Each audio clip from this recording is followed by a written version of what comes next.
নমস্কার ফ্রেন্ড, আজ একটা নতুন রেসিপি নিয়ে চলে এসেছি। তো এখানে দেখতে পাচ্ছ আমি নিয়েছি ওলটাকে কেটে ধুয়ে রেখে দিয়েছি। আলু নিয়েছি, করতেছিলাম এক আর হয়ে গেল এক।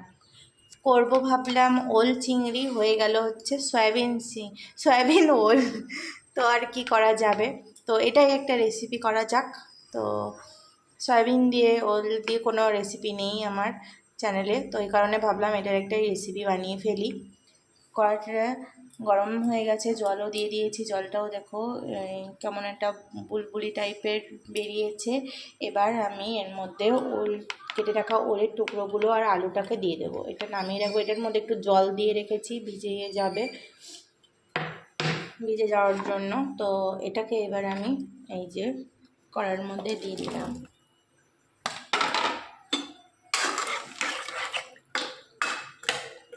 এখানে আরও একটু জল লাগতে পারে, তো জোরটা দিয়ে দিচ্ছি। একটু লবণ দিয়ে দেবো।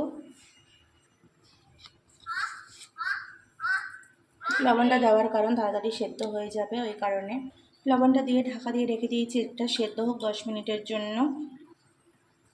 ওলটা সেদ্ধ হয়ে গেছে। সেদ্ধ হয়ে যাওয়ার পরে একটা ছোটো ঝুড়িতে নামিয়ে ধুয়ে নিয়েছি, জল ঝরাতে দিয়েছি। কড়াই বসিয়ে দিয়ে কড়াইয়ে তেল দিয়ে দিয়েছি। তেলটা গরম হয়ে গেছে। এখানে যে সয়াবিনটা আমি ভিজিয়ে রেখে দিয়েছিলাম, সয়াবিনটা ভিজে যাওয়ার পরে এই যে আমি ভালো করে ধুয়ে রেখে দিয়েছি। এখন একটু একটু জল জল ভাব আছে, তো আমি ভালো করে ধুয়েই নিয়েছি। এবার এই তেলের মধ্যে সয়াবিনগুলোকে দিয়ে ভালো করে ভেজে নেব।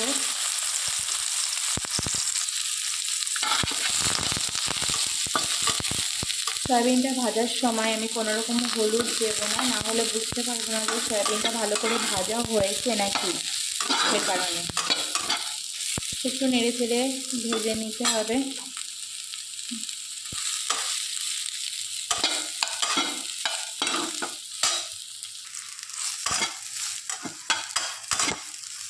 কিছুক্ষণ নেড়ে চেড়ে ভেজে নিয়েছি। তো সামান্য একটু লবণ দিয়ে দিলাম।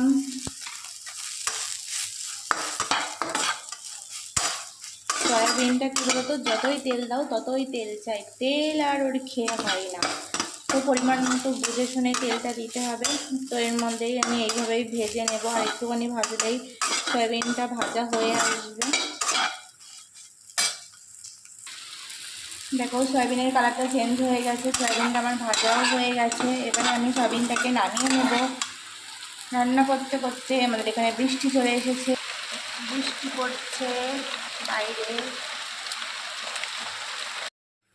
সয়াবিনটা ভেজে বাড়িতে নামিয়ে রেখে দিয়েছি। কড়াইয়ে আবারও তেল দিয়ে দিয়েছি। এখানে দুটো শুকনো লঙ্কা ফোড়ন দিয়ে দিলাম, আর একটু জিরে ফোড়ন দিয়ে দেবো।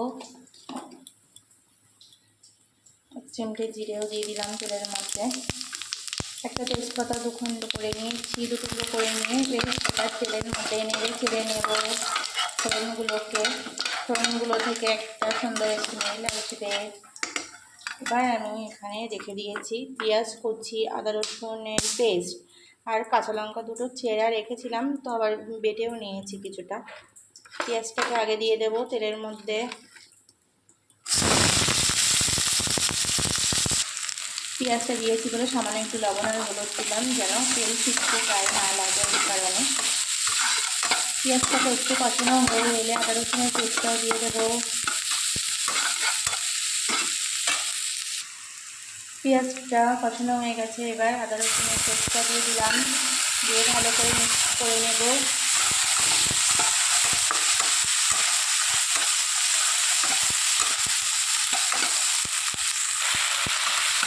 মশলাটা ভালো করে কষানো হয়ে গিয়েছে। এবার আমি সেদ্ধ করে রাখা ওলটাকেও এর মধ্যে দিয়ে দেবো।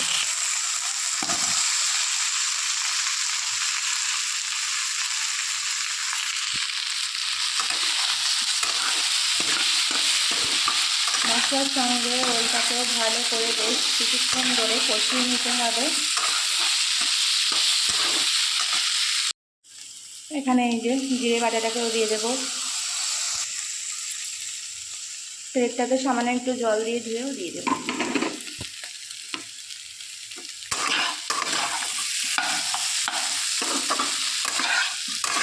ওল কচু জিনিসটাতে একটু ঝাল ঝাল ভালো লাগে, তো না হলে গলাটা চলকানোর সম্ভাবনা থাকে আর কি।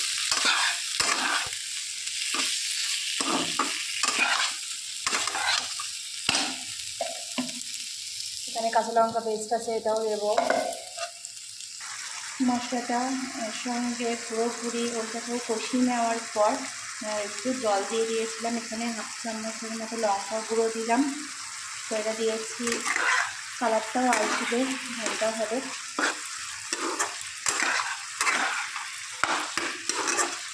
আর যে কাঁচা লঙ্কার পেস্টটা আছে ওটাও দিয়ে দেবো, জলটা দেওয়ার পরেই দিয়ে দেবো। সয়াবিন ভাজাগুলো দিয়ে দিলাম, দিয়ে বেশ ভালো করে নেড়ে চেড়ে মিক্স করে নিতে হবে।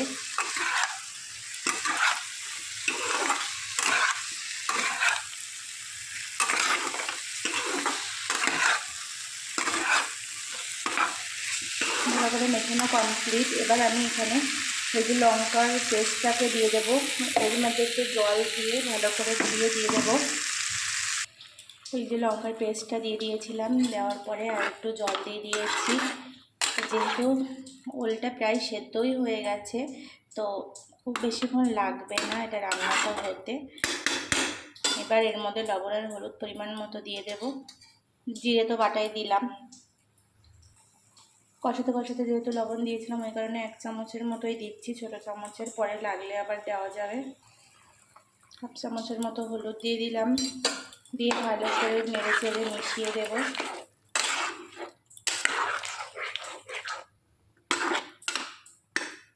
এবার আমি ঢাকাটা দিয়ে রেখে দেবো 10 মিনিটের জন্য। ঢাকাটা দেওয়া থাক, একটু প্রথমে হাই ফ্লেমে দেবো, তারপরে যেই টকবক করে ফুটবে একটু জোরটা কমিয়ে দেবো। মিনিট হয়ে গেছে, 10 মিনিট পরে চলে এলাম, তো ঢাকাটা খুলেই দিলাম, দেখি রান্নাটা কেমন হয়েছে। এতক্ষণের মধ্যে আমি একবারে ঢাকাটা খুলিনি, যে পুরো একদম জমি মাখন হয়ে গেছে। এবার নেড়ে চেড়ে দিলাম, এখানে একটু গরম মশলা গুঁড়ো দেবো, দিলেই রেডি হয়ে যাবে। 1/2 চামচের মতো গরম মশলা দিয়েছি, একটু দিয়ে দিলাম। এবার ভালো করে মিক্সড করে নেব। পুরো জুসিভাবে সে কেউ বুঝতেই পারবে না যে এটা সয়াবিন দিয়ে রান্না হয়েছে। তোমরা বাড়িতে অবশ্যই ট্রাই করে দেখো, এই রেসিপিটা ভালো লাগবে। তো রান্না আমার কমপ্লিট, এবার গ্যাসটা বন্ধ করে নামিয়ে নিলেই রেডি হয়ে যাবে।